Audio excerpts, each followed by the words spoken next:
Happy Monday! Maybe. Hey, it's Gary Ryan here with you for the Fed League Flash. Monday, April 10th. Hope all of you had wonderful Easter celebrations with family and friends. And now we're back to reality. But at least a good part of our reality is playoff hockey just around the corner. You can say pretty much that Wednesday's game between the Watertown Wolves and the Elmira Mammoth is a playoff game. It's kind of a 6-point game.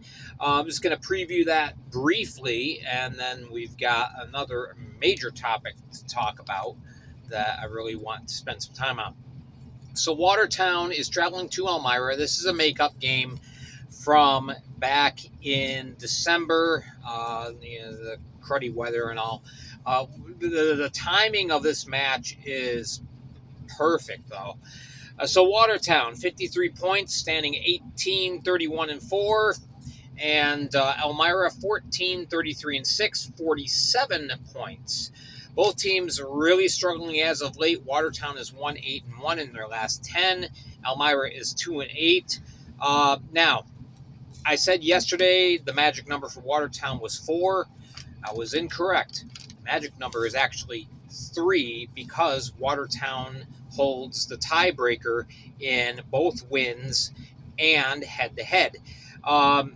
Wins is the primary tiebreaker, though. So, yeah, a regulation win on Wednesday seals the deal. Watertown finishes in 3rd. Elmira finishes in 4th. The seedings are set. Now, they win a regulation, obvious. Also, if Watertown won in overtime, that would be 2 points gained by Watertown and 1 point lost by Elmira. There's your 3 points. Watertown clinches 3rd. So Elmira has really got their backs up against the wall right now. Going head-to-head, Watertown has won 5 of the 8 contests.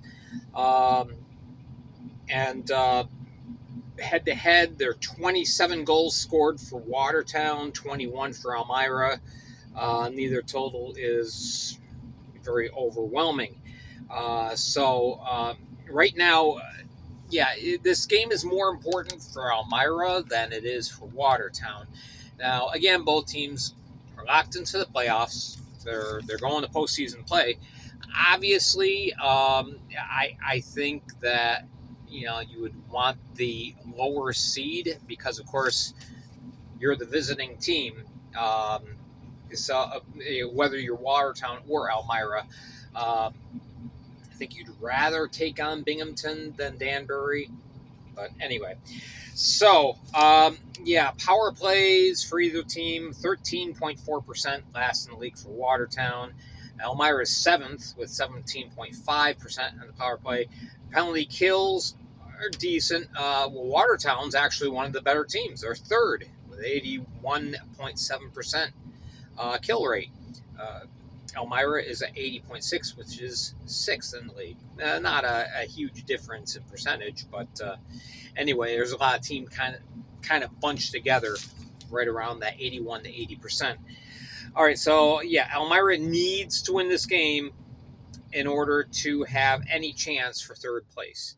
All right, so looking at some of the leading scorers, you got Elijah Wilson. This is for Watertown, 17 goals, 40 points. You have Matthias Tellstrom, who's been cold as of late, but you never know when he's going to find his groove. 12 goals, 32 points. Trevor Lord, 13 goals, 30 points. Trevor Lord leads the team with 226 shots on goal. For Elmira, Luke Richards, who started the year off with Danbury, but has played very well for Elmira since coming over. He's got 16 goals, 39 points. Tate Leeson, 18 goals, 38 points. And Nick Gullo has chipped in 10 goals and 35 points. In net, I would assume, but you know what they say about assuming. Owen Liskovitz will be in Watertown's goal, 9-18-0, and 398 goals against average, 895 save percentage.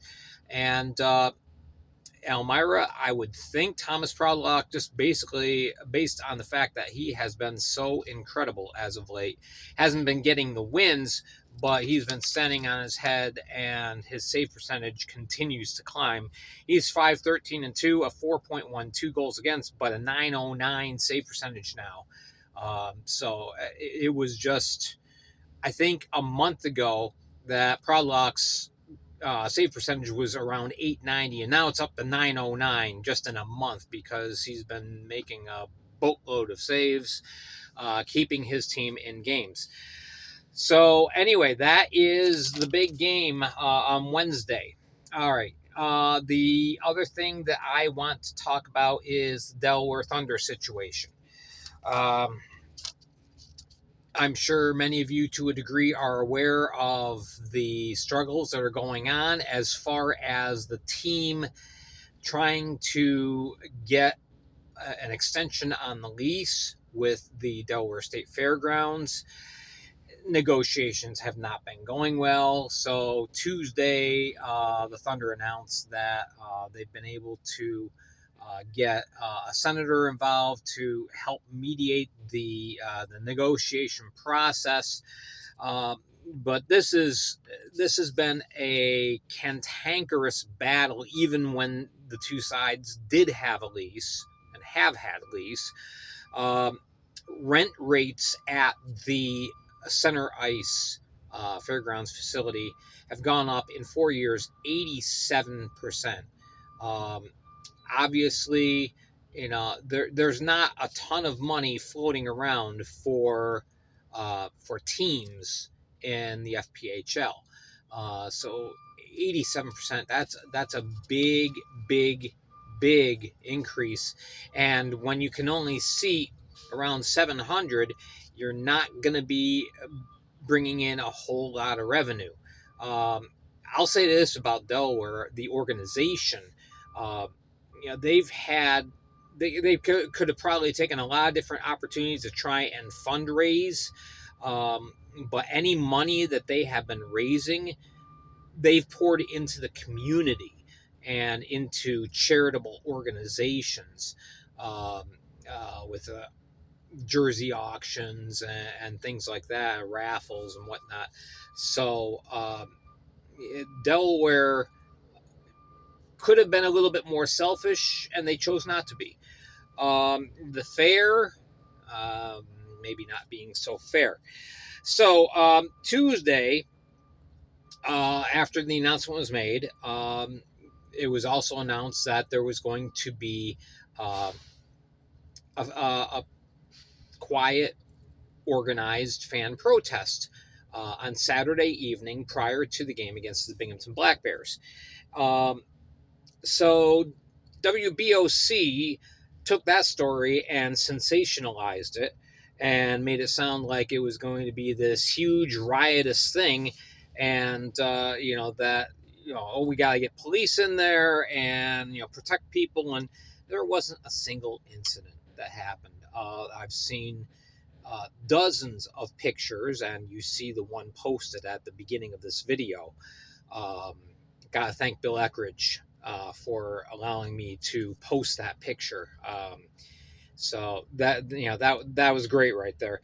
But nothing happened. The fans acted very cordially, were very polite, even talked to the police officers that were monitoring the situation, and the police officers got a chance to see how organized and peaceful everything was. But that doesn't help when the media takes a story and makes it sound like it's going to be this, people are going to be burning signs and burning jerseys, or do whatever. Kind of ridiculous. So the fairgrounds marketing director, Danny Aguilar, basically this is his words. He said it's time for the rink to be used for other purposes. Quote, it's not about the money. it's always been the Delaware State Fair's perspective that serving community and working closely with our nonprofit organizations is what matters, which is curious. In the end, money talks. The biggest money maker you've got is the Delaware Thunder. So it doesn't add up. So anyway, I mean, this is my own personal take. I think this just ends up boiling down to the fact that there is a beef between the fair chair, Demandi, and Charlie Penn Sr. But things are not looking good at the moment. Now, that does not mean that the fight is over or that the fight is pointless or anything like that. I have signed the petition. If I would invite all of you to go to the Delaware Thunder. They have the petition on their Facebook page. I believe they have it on the regular Delaware Thunder page as well. Several of the fans, I found the petition through Ben Sabian. A lot of the fans have posted a link to the petition.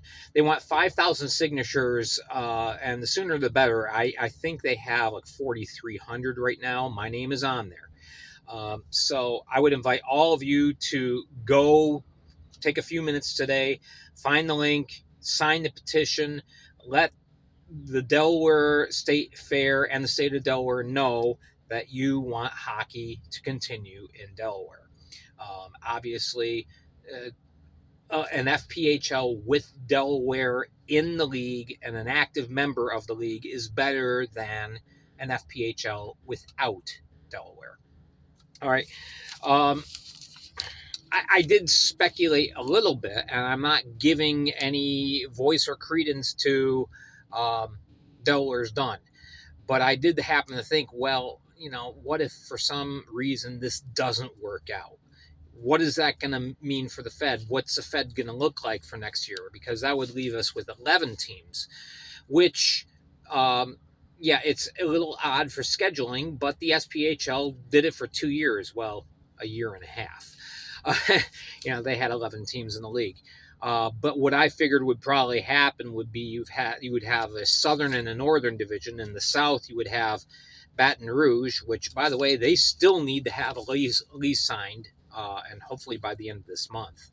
Baton Rouge, Mississippi, Columbus, Carolina, and Virginia. So you would have 2 new teams in the South. And in the North, you'd have Danbury, Watertown, Binghamton, Elmira, and you would probably move Motor City and Port Huron into that division.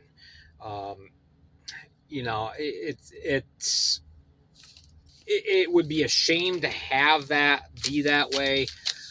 Again, I'm really hoping not. So again, please go sign the petition. The more voices we have, the more signatures we have, the better. The more likely that Delaware State Fair will relent in their position and that they will extend a lease agreement, at least for 2 years, hopefully 3. So anyway, there's that. So yeah, the fight is not over. We're still fighting for the continuation of the Delaware Thunder franchise. And I hope we have a good ending to that. Well, that is all for today. Now remember, next 3 days, audio only on Spotify. Go to Spotify.com, download the app, and then search for Fed League Flash. Make sure to hit follow. In the meantime, for Friday, Saturday, Sunday, Monday, we'll be doing videos here. And you can hit like and subscribe. You can find me, youtube.com/FPHL Flash. Thank you so much again for watching. And this is Gary Ryan. We will catch up with you on Spotify tomorrow. Have a wonderful day.